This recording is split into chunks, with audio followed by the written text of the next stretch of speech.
Sample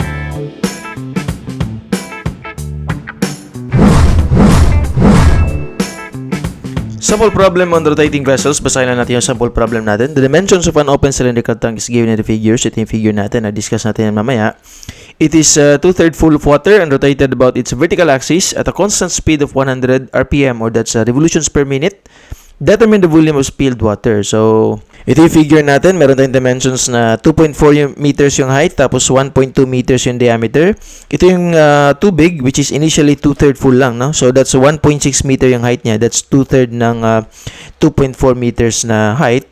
So, pag na-rotate yung cylindrical vessel natin, yung tank, about 100 revolutions per minute dito sa vertical axis niya, ito yung mapo-form na paraboloid, okay? So, ito yung solution natin. Again, this is the height ng paraboloid na mapo-form, which is equivalent to w squared x squared over 2g. So, substitute lang natin yung mga given na values, no? So, first, we have w equals 100 revolutions per minute. Convert muna natin into radians per second. So, ito yung conversion natin.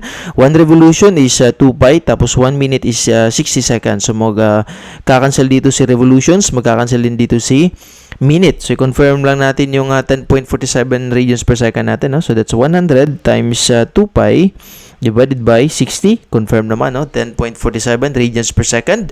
Tapos, i-substitute na natin yung value na yan, yung w squared, tsaka yung x squared, which is radius na siya ngayon, no? Kasi i-check natin, no? Yung ano yung value ng h, tapos makikita natin mamaya kung paano siya i-compare, no? Para malaman natin kung may matatapon ba or wala, okay? So, substitute natin yung mga values natin. That's 10.47 radians per second squared, 0.6 meters squared, tapos yung 2 times g na acceleration due to gravity, which is 9.81 meter per second squared. So, wala na matitirang unit dito, no? Yung x squared, yung s squared, ay makakancel dito sa s squared din. Yung, hindi, meter pala yung matitira dito, no? So, kasi isa lang yung mawawala dito sa taas, mawawala yung sa baba. So, that's a meter na yung matitira dito sa unit natin. That's 10.47 squared times 0.6 squared divided by 2 times 9.81, 2.01 meter. So, i-convert or i-round off na lang natin as 2.0 meter. Ngayon, i-check natin dito sa figure natin kung yung 2.0 meter ba, nangangahulugan ba yan na may matatapon na siya na fluid. Kung titingnan natin dito sa figure natin, yung line na yan actually yung h natin, which is nakasulat na actually dyan, no? Which is 2 meters. So, meron kang 1 meter dito, meron kang 1 meter dito. Kaya lang, yung original na space natin or water surface natin is meron lang siyang allowance dito na 0.8 meters. 'Di ba? Kasi 2/3 lang siya, no? Yung 2/3 kasi ito yung 1.6. So, ibig sabihin, meron ka pang 0.8 meters dito sa taas. So, ibig sabihin, aapaw yung 1 meter, no? So, 1 meter is greater than 0.8 meter. Ito lang yung space na available, pero pag compute natin sa h kanina, which is 2.0 meters, lalagpas siya by 0.2 meter, no? So, ibig sabihin, merong matatapon. Okay? So, yun lang yung explanation yan kung bakit alam natin ngayon na may matatapon. Kasi nga, sobra yung height ng paraboloid na mapo-form dun sa space, no? Yung allowable na height or space kung saan pwedeng mapunta yung volume ng liquid or yung water, no? So, paano ba kunin yung volume spilled? Meron tayo dito yung equation, no? Volume air na final minus volume air na initial. Kasi, yung initial kasi na volume ng air, ibig sabihin, walang laman yun, no? Ito yun, no?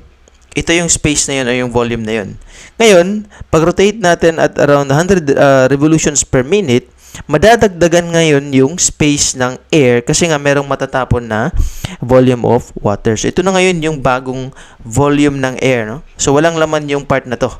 Kasi yung tubig nandito sa gilid, no? Yung volume ngayon na nadagdag, which is na-occupy na ngayon ng air, na final, yun na ngayon yung volume ng spilled na liquid. Kaya yung equation natin, volume spilled or VS is just equivalent to volume air na final minus volume air na initial. Ibig sabihin, kung ano yung nadagdag na volume ng air, yun na ngayon yung equivalent sa natapon na liquid, volume ng liquid. Okay?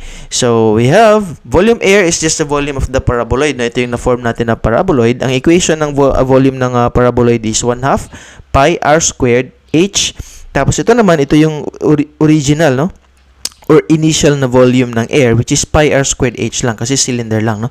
Kung i-drawing natin yan, so meron tayong paraboloid, which is ganito yung itsura niya, no? Ito yung paraboloid. So ito yung volume ng paraboloid minus volume ng original na cylinder, ganun lang, no? Which is 0.8 yung space na yan. Tapos ito naman, this is h equals 2 meters. Pareho lang sila ng diameter, no? D or radius equals 0.6. Ito naman, meron kang radius na 0.6 kasi 1.2 yung diameter. Substitute lang natin yung mga values natin.